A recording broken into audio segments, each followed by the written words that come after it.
Zacarias, capítulo 9, verso 9. Lá no final, depois de Daniel, ali vai ser os profetas menores, né?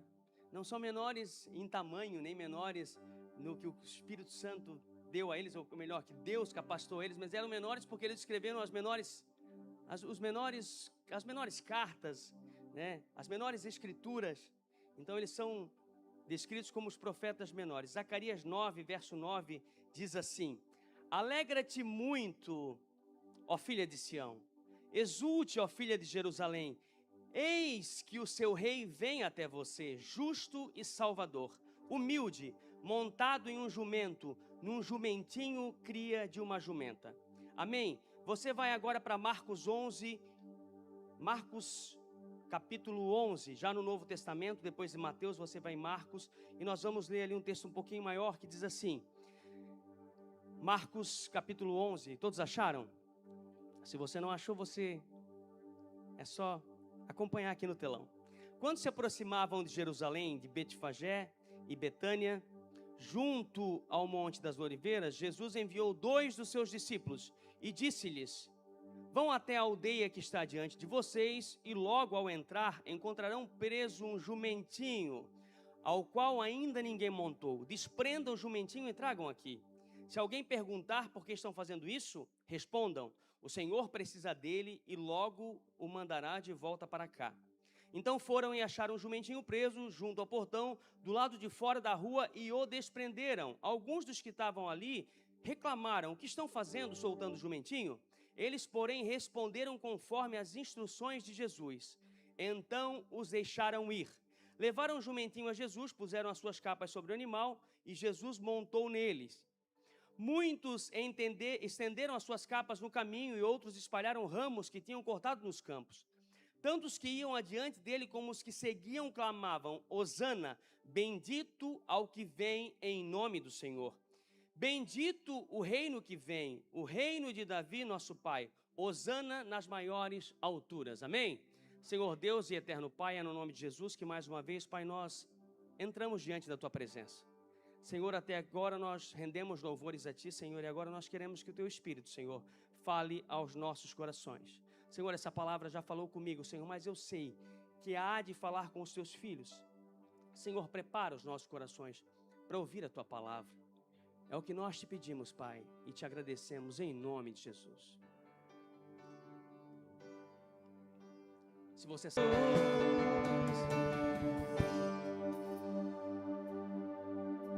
Talvez você chegou aqui a primeira vez, ou talvez você teve um pouco contato com o Evangelho. E você sempre entendeu que a Páscoa nasceu com Cristo. Talvez você entendeu que a Páscoa diz respeito a Jesus, mas a Páscoa não. A Páscoa nasceu, ou melhor, ela surgiu há 1400, 1500 anos antes do Senhor Jesus. A Páscoa significa passagem, ou passar por cima. A Páscoa representa a saída do povo de Israel do Egito.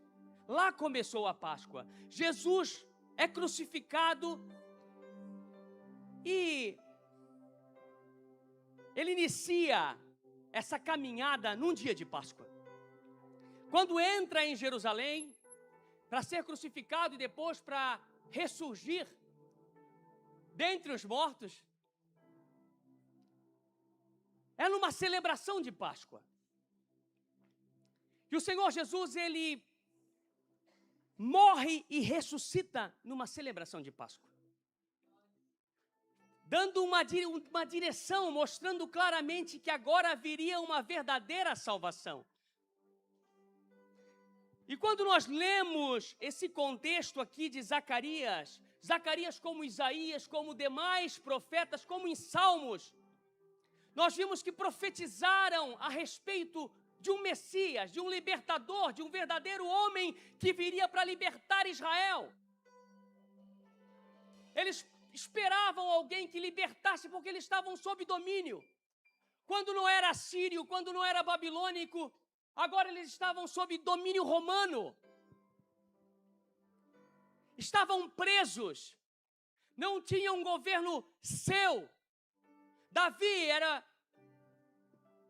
E eles vão falar, Jesus, filho de Davi, porque Davi era era a representação de um rei verdadeiro, ao qual depois tiveram Salomão, e depois de lá para cá os reinos foram divididos em norte e sul, e nada mais foi a mesma coisa. Então os judeus esperavam esse Messias, esse homem que viria salvá-los. E eles ouvem falar ao decorrer dessa jornada do Senhor Jesus de alguém que fazia algo diferente, alguém que estava curando, alguém que estava libertando, alguém que vinha com palavras de sabedoria, alguém que trazia boas novas, alguém que trazia algo diferente. E é esse mesmo Jesus que atraiu eu e você para estarmos aqui. Esse mesmo Jesus que nos chamou para estarmos aqui num dia de domingo, para ouvirmos algo diferente do que o mundo está falando, algo do que as coisas anunciam. Nós ouvimos falar de um Cristo, um libertador. E esses homens, os que estavam ali vendo o Senhor Jesus entrar em Jerusalém, eles entenderam pelos sinais da profecia que era o libertador. E eles entenderam, é o libertador, é ele. E eles com seus ramos, com as suas capas em reverência, porque eles diziam assim, olha, a capa representava que eles estavam dizendo, é grande, é um homem grande, é um homem, meu Deus, é o que nós esperamos. Os ramos a mesma coisa. Era a representação de que eles tinham a certeza de que esse homem, de que Jesus iria entrar para libertá-los. Eu não vou entrar muito, porque eu não tenho muito tempo. Mas qual o erro de eles estarem ali, naquele lugar, daquela forma, bradando ao Senhor, erguendo ali as suas mãos, dizendo Hosana, Hosana. Hosana, hoje nós cantamos Hosana, o filho de Davi, Hosana, aleluia. Mas Hosana significa salve-me, salve-me, salvem-nos, salve-nos. Eles queriam ser salvos, eles queriam ser libertos verdadeiramente. E o que havia de erro, eles estarem ali gritando e bradando aquele homem que entrara em Jerusalém? É que eles entendiam a profecia da forma errada. Eles entendiam a profecia na sua literalidade, nas suas palavras.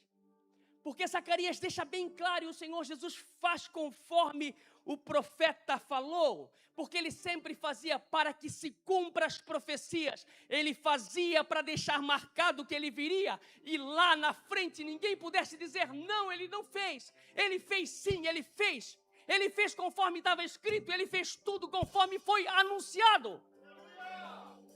Esse é o Senhor. Ele não deixa pontas soltas na vida de ninguém. Ele te chamou aqui porque ele quer te mostrar algo sobrenatural, algo além do que você possa imaginar. Algo que o mundo não conhece, o mundo conhece de ouvir falar, mas os seus olhos, glórias a Deus, eles podem ver. E nós estamos aqui, a pergunta é, como você tem enxergado Cristo? A pergunta que eu te faço essa noite, como você tem visto quem é Jesus? E eles achavam que essa profecia seria apenas um sinal, e era um sinal literal. E o contexto profético é assim. Várias profecias anunciadas. Isaías profetiza, é mencionado como profeta messiânico, aquele que mais profetizou acerca do Senhor. Aquele que mais profetizou, se nós lemos Isaías 53, vai falar, homem de dores. Ele levou sobre si as nossas enfermidades, pelas suas pisaduras fomos sarados. E é um problema, como nós temos entendido nos dias de hoje, a profecia é a palavra do Senhor. O que essas profecias estão nos levando a fazer? Essa é a pergunta. Será que são profecias ou profetadas? Ao longo do decorrer das nossas vidas, nós vimos cristãos que muitos corriam atrás de profecias para ouvir o Senhor falar na sua vida, falar a respeito do que eles queriam. Mas entendam que o Senhor veio fazer muito maior. do que uma palavra apenas liberada na sua vida. Uma palavra dizendo assim: olha, meu irmão, tu vai conseguir algo, eis que te digo, assim diz o Senhor. Eu acredito sim, mas a maior profecia está aqui, é a palavra do Senhor. A maior profecia é a palavra do Senhor, ela já foi descrita, ela já foi falada. Já tem tudo o que eu e você precisamos saber a respeito do Pai. O Filho nos mostrou, o Senhor Jesus nos está levando direto ao Pai. E quantos se perderam por conta de esperar aquilo que o Senhor não falou? Por palavras ditas que o Senhor vai fazer e era palavra de homem e não era, porque às vezes o Senhor diz até aqui e o homem coloca inúmeras palavras a mais. Quantas pessoas se perderam por não entender a profecia e aqui eles estavam cegos, era algo para se cumprir. A gente sabe que aqui o povo judeu precisava, até hoje eles estão de olhos vendados, enquanto eles estão guerreando fisicamente, nos trechos de guerra, eu e você estamos guerreando espiritualmente. Enquanto eles estão lá em guerras, nós guerreamos espiritualmente. Estamos lá na frente. O Senhor Jesus veio para abrir, o véu se rasgou, foi falado aqui, e nós temos acesso direto ao Pai. Então o Senhor veio para algo muito maior. Quando tudo se torna banal, quando a vida perde o sentido, quando as emoções se confundem, quando a dor chega, quando não se vê mais saída, chega alguém. E é quem? É Jesus. Para nos mostrar um caminho que eu e você não conseguíamos enxergar, até que alguém venha com uma palavra e diz assim: Jesus te ama. Alguém vem e diz assim: olha, vamos lá.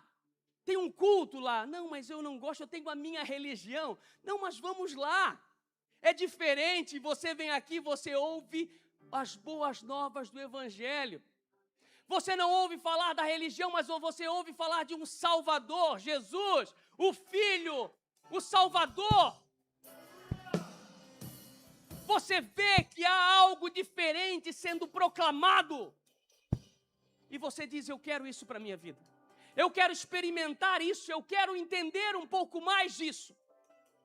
E você é desafiado. Mas eu pergunto a você, será que ainda tem? Será que ainda nós queremos que Jesus resolva os nossos problemas imediatos? Ou nós reconhecemos como o Senhor que deu a vida por nós? Ou como nós reconhecemos a Ele que verdadeiramente Ele morreu, mas ressuscitou por mim e por você e abriu um novo e vivo caminho? Ele não veio sim só para problemas imediatos. É fato que às vezes o desespero, a dor nos atrai a Cristo. Às vezes somos atraídos pela dor. Tem um ditado que diz: quando não vem pelo amor, vem pela dor. Mas eu quero ser chamado sempre pelo amor. Eu quero chegar aqui na presença do Senhor pelo amor, pela gratidão a Ele. Mas não tem problema se você chegou na dor da alma, nas dúvidas que pairavam lá dentro, ou naquela dor física mesmo que disseram para você: não há mais saída. Mas você entendeu e você, pela palavra, você ouviu dizer que a última palavra vem do Senhor. A última palavra vem dele ao meu e ao seu respeito. Então, o Senhor, Ele frustra as nossas expectativas. Ele frustrou as expectativas desse povo. Havia uma expectativa muito grande. Agora é Ele. Agora Ele vai nos libertar. Mas o Senhor, Ele frustra às vezes as nossas expectativas para que a gente possa ver mais longe. Então queridos, entenda, quando nós viemos a Cristo e amamos ao Senhor, e começamos a ser moldados, deixamos ser moldados por Ele, Ele nos apresenta algo e que nós vamos muito mais além e Ele vai suprindo as nossas necessidades. Porque a palavra é clara, o Senhor Jesus, buscai primeiro o reino de Deus e a sua justiça, as demais coisas vos serão acrescentadas. Mas Ele de imediato, ele frustra a expectativa desse povo. Porque Ele entra em Jerusalém na comemoração da Páscoa, como Ele entrara em várias outras, como o Senhor Jesus entrava e saía de Jerusalém, mas nesse momento que Ele entende que é chegado o fim do seu ministério, Ele precisava fazer para que a profecia se cumprisse. Então Ele vai lá, pega o jumentinho,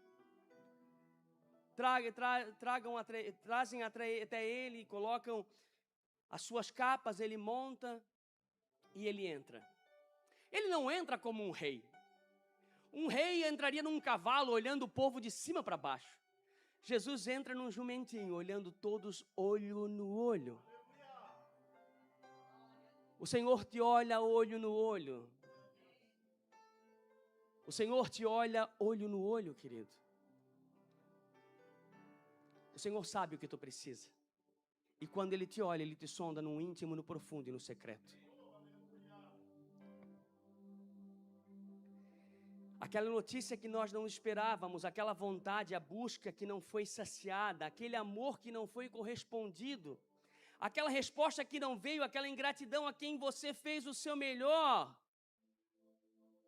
Às vezes é frustrada porque o Senhor deixou que acontecesse, porque você estava na expectativa que aquilo que você fez, aquilo que você veio buscar, o Senhor ia te dar.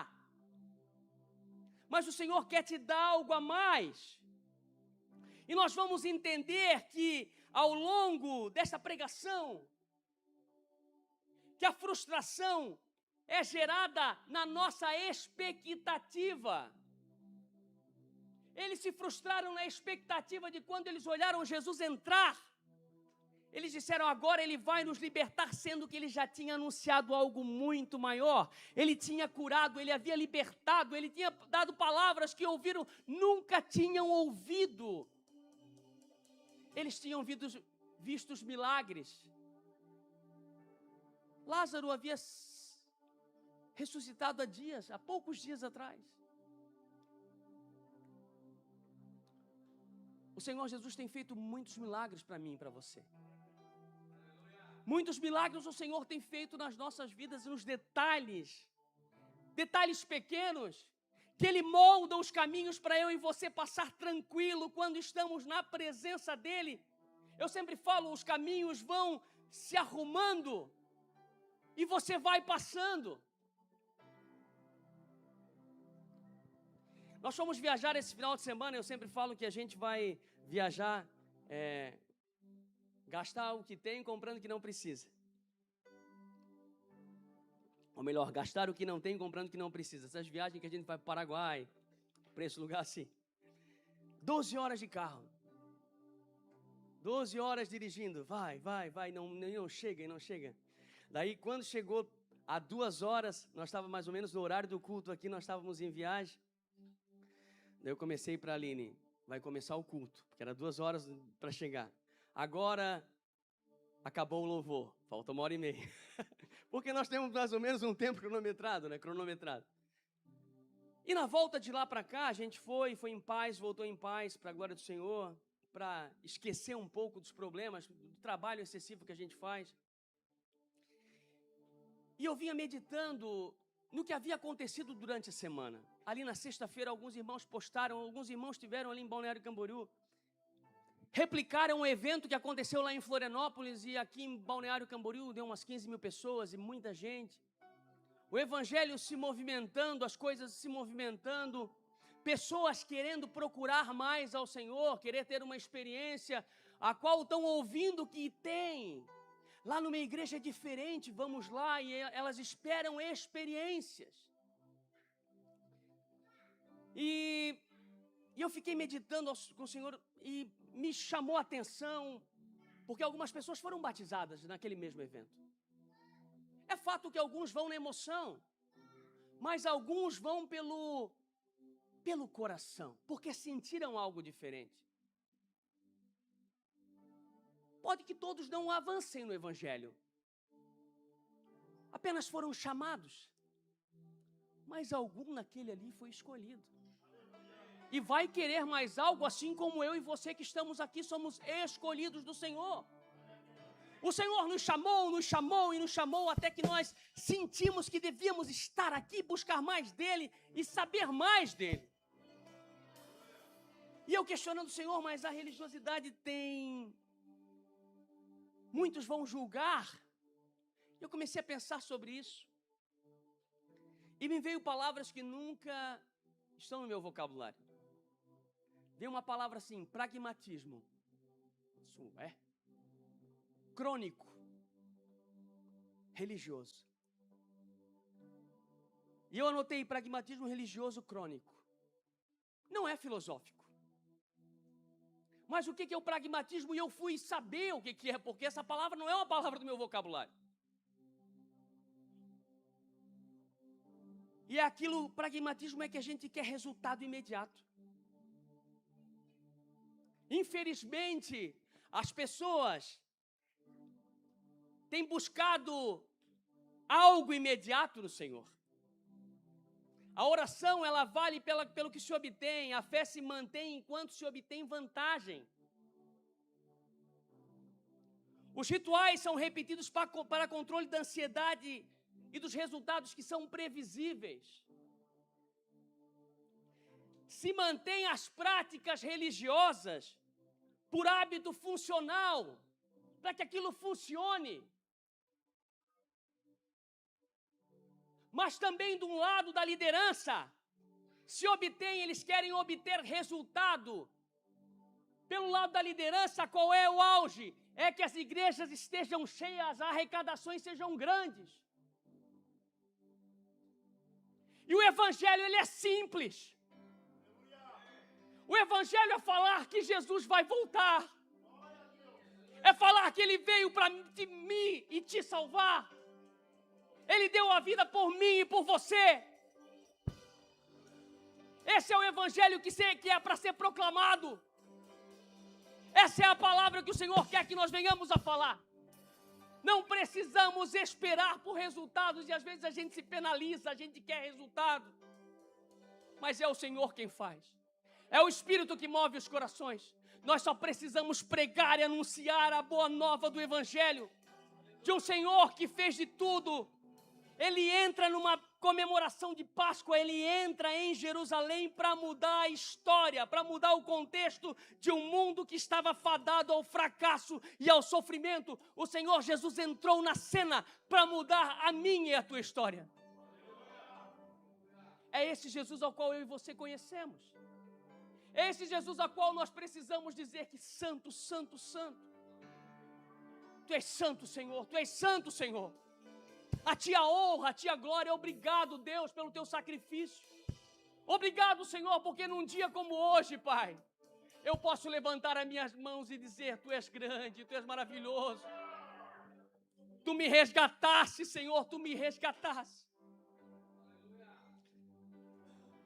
E nós deixamos o Senhor Jesus entrar. Eles viram o Senhor Jesus. Eu e você deixamos o Senhor Jesus entrar.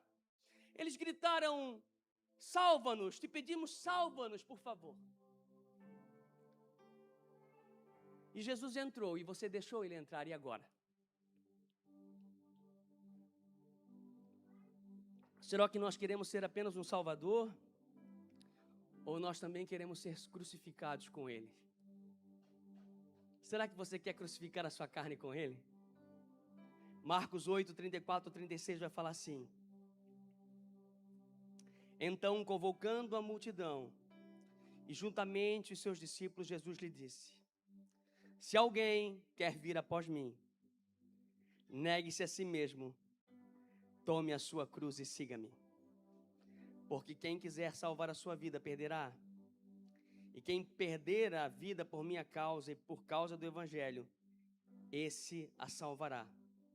De que adianta uma pessoa ganhar o mundo e perder a sua alma? Quando o Senhor Jesus entra, vem um convite. Eu estou entrando. Você quer entrar comigo? Você quer me seguir? Você quer perder a sua vida por amor de mim? Você quer ser crucificado comigo? Porque o Senhor Jesus pergunta, se alguém, Ele pergunta, Ele não impõe, se alguém quiser vir após mim, eu estou indo para o Pai.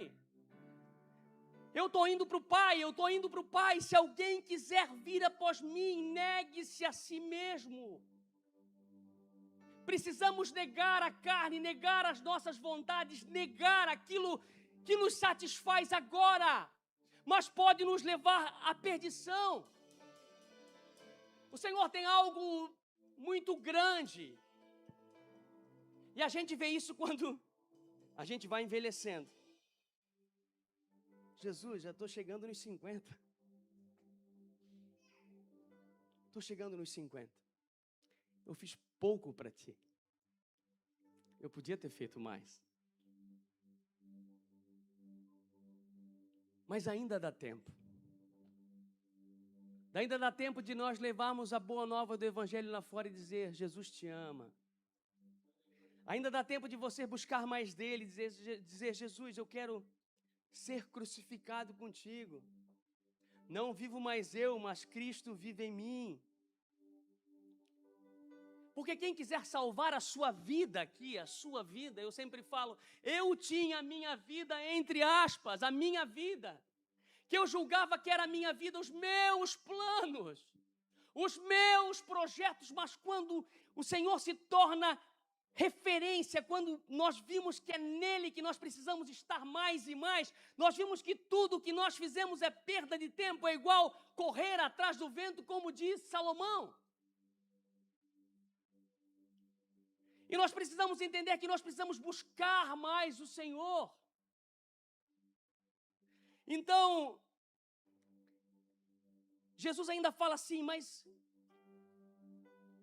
Mateus 11, 28 ao 30 diz assim, ó, venham a mim todos vocês que estão cansados e sobrecarregados e eu vos aliviarei. Tomem sobre vocês o meu jugo e aprendam de mim, porque sou manso e humilde de coração, e vocês acharão descanso para a sua alma, porque meu jugo é suave e o meu fardo é leve. Essa palavra é comum. Comum por quê? Uma das palavras mais profundas da Bíblia. Comum porque nós ouvimos sempre falar nas mensagens. Ela já entra e já sai. Mas o Senhor vai dizer, venham a mim, todos vós. Ele está chamando a todos. Que se sentem sobrecarregados, Ele quer... O jugo era aquilo que o animal carregava e Ele quer colocar do lado do animal aqui e aliviar essa carga que a religião estava impondo às pessoas. Ele estava falando para as pessoas que eram sobrecarregadas pela religião. Os dogmas, os preceitos, aquilo que a lei impunha em cada um. E o Senhor queria aliviar. Mas entendam, aprendam de mim. Agora Ele se coloca como mestre, aprendam de mim, que sou manso e humilde de coração. Ou seja, tu vai e vou aliviar teu fardo. Mas precisa aprender, vocês precisam aprender de mim, que sou manso e humilde. A referência do Senhor é mansidão e humildade. Ele é rei, mas Ele é manso e humilde. Ele quer que nós olhamos para Ele e entendamos que precisamos ser como Ele é. Então vai fazer sentido quando a gente precisa crucificar a carne e morrer todos os dias. Não vivo mais eu, mas Cristo vive em mim. Paulo vai falar aos Gálatas, não vivo mais eu, mas Cristo vive em mim. Eu não sei como é que é. Cristo vive em mim, aleluia, não me lembro como é que é aquela música. Então nós precisamos ser encontrados. O Senhor entra. Quando Ele entra para achar o que se havia perdido. Quando o Senhor entra, Ele entra de uma vez por todas para se achar. Para achar o que se havia perdido. Esse era o objetivo, foi isso que Ele falou na casa de Zaqueu. Um homem que, segundo o judaísmo, era pior do que um pecador. Era um publicano, aquele que tinha o direito de Roma para cobrar impostos. E o judeu odiava os publicanos. E Jesus um dia passa na casa de Zaqueu, está passando em Jericó. Zaqueu estava lá escondidinho, numa árvore e o Senhor o chama, Zaqueu, desce. Zaqueu era pequeno na estatura, Zaqueu desce e ele diz, hoje convém que eu pouse, que eu durma na tua casa. E hoje convém que o Senhor quer habitar no teu coração. Hoje convém que o Senhor quer bater. Eis que estou à porta e bato, se alguém ouvir e abrir, eu entrarei e cearei com ele e ele comigo. Zaqueu abriu a porta da sua casa, ele entrou. Então Jesus vai dizer, hoje eu vim para isso, para resgatar, para buscar aquilo que se havia perdido. Então Jesus é um plano perfeito da salvação, a qual as pessoas não entendiam. Ele entra em Jerusalém para morrer e para ser crucificado, morto, mas ressuscitar ao terceiro dia. Uma vez eles perguntaram para Jesus, Jesus, dá-nos um sinal. Não lhe darei sinal algum, se não for o sinal do profeta Jonas, que ficou 3 dias no ventre de um peixe. Então o Senhor estava dizendo assim, olha, eu vou morrer, mas eu ressurgirei em glória. E o Senhor ressurgiu para que eu e você pudéssemos estar aqui. Para que nós pudéssemos entender verdadeiramente quem Ele é. Mas o que a gente quer dEle verdadeiramente? Será que a gente queria só que o Senhor resolvesse? Será que a gente quer que o Senhor apenas resolva as nossas crises externas, os nossos problemas financeiros, as nossas dores, as nossas perdas? Ou será que a gente quer um verdadeiro libertador? Entenda, queira Cristo como seu libertador. Queira Cristo como teu salvador. As demais coisas Ele vai acrescentar na sua vida. Isaías 53:1 vai dizer assim, quem creu na nossa pregação e a quem foi revelado o braço do Senhor. Essas pessoas não conseguiram entender quem Jesus verdadeiramente era. Eles queriam só alguém que os libertasse daquele momento, daquela situação. Infelizmente, muitas pessoas têm vindo a Cristo buscando uma salvação momentânea, mas Ele quer te dar uma vida eterna. A paz a qual você não consegue entender e a paz a qual você lá no mundo não vai conseguir sentir. É a paz que ultrapassa todo o entendimento humano, aquela paz que no meio da angústia, no meio da tristeza, no meio das dúvidas, a paz do Espírito chega, porque o Espírito Santo habita em ti. A verdadeira perda começa dentro de casa. Eu quero finalizar aqui. Lucas capítulo 15, 8 e 10. Ou qual é a mulher que tendo 10 dracmas, se perder uma delas, não acende a lamparina, varre a casa e procura com muito empenho, diligência, até encontrá-la. E quando a encontra, reúne as amigas e vizinhas, dizendo, alegrem-se comigo, porque achei a dracma que eu tinha perdido. Eu afirmo a vocês que a mesma alegria existe diante dos anjos de Deus, por um pecador que se arrepende. O Senhor Jesus, Ele conta 3 parábolas. A parábola da ovelha perdida e a segunda parábola é da dracma perdida. Era uma moeda de grande valor que a mulher tinha perdido dentro da sua casa. E ela resolve procurar com muito empenho. E assim foi Deus conosco. O homem se havia perdido dentro de si. O homem perdeu-se dentro de si mesmo. O pecado havia tomado conta, o pecado havia abundado. Mas a palavra diz através de Paulo que onde abundou o pecado, superabundou a graça que veio através do Filho, quando morreu na cruz do Calvário por mim e por você. Então essa mulher, ela procura essa moeda. Assim como o Senhor procurou e achou em mim e você algo bom, através do Filho. E o Filho remete a nós a bondade de Deus. Quando o Senhor olha dos céus, Ele enxerga o Filho em você. Ele não enxerga mais o pecador, Ele enxerga o Filho. Ele enxerga a graça redentora. E o Senhor, nesse exemplo, Jesus vai dizer que há festa no céu. Quando essa preciosidade é encontrada. Há festa no céu quando o Senhor te encontrou. Houve uma grande festa do céu quando fomos alcançados.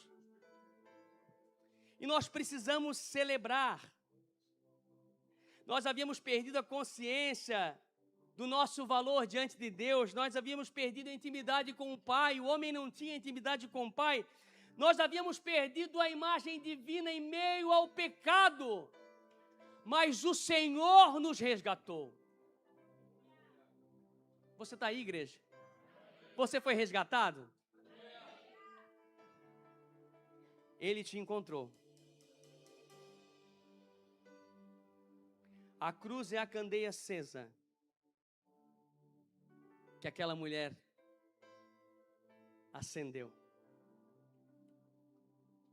A luz é o Espírito Santo que está iluminando teu coração, sondando o profundo e o secreto, te mostrando aonde você deve mudar. O túmulo vazio é o anúncio que a busca foi bem sucedida e que a festa pode começar. Nós fomos encontrados por Cristo.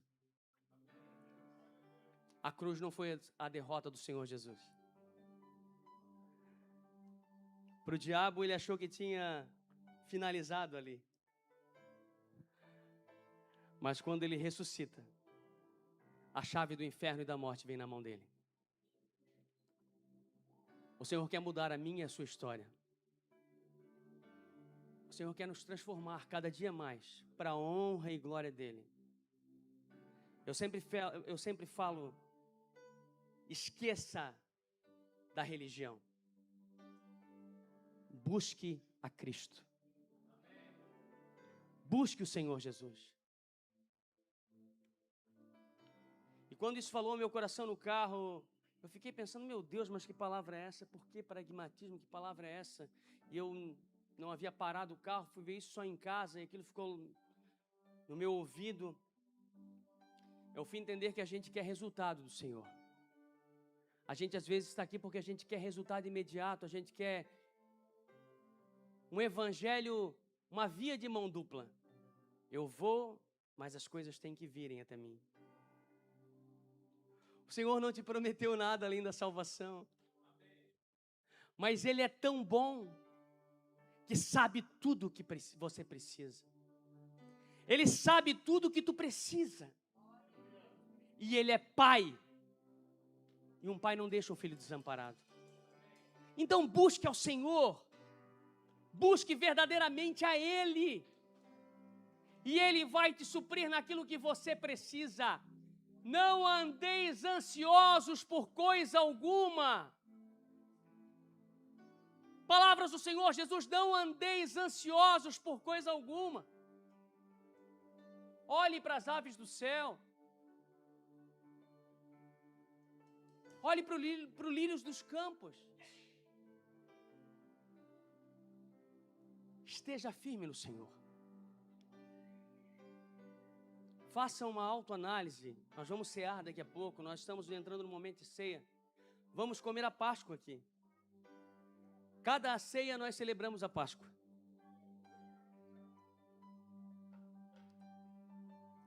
Eles esperavam alguém, como no Egito, um enviado para tirá-los daquela situação como foi Moisés. Mas Jesus veio para tirar o homem da situação a qual o homem vivia. E eles não conseguiram entender. Tomara que eu e você tenhamos esse entendimento. Que o Senhor veio para nos dar algo muito maior do que resolver os nossos problemas do dia a dia. Assim como ele disse para Josué, esforça-te e tenha bom ânimo. Ele fala o mesmo para ti, esforça-te e tenha bom ânimo. Eu estou contigo. Eu estou contigo. Amém? Se coloque em pé, igreja.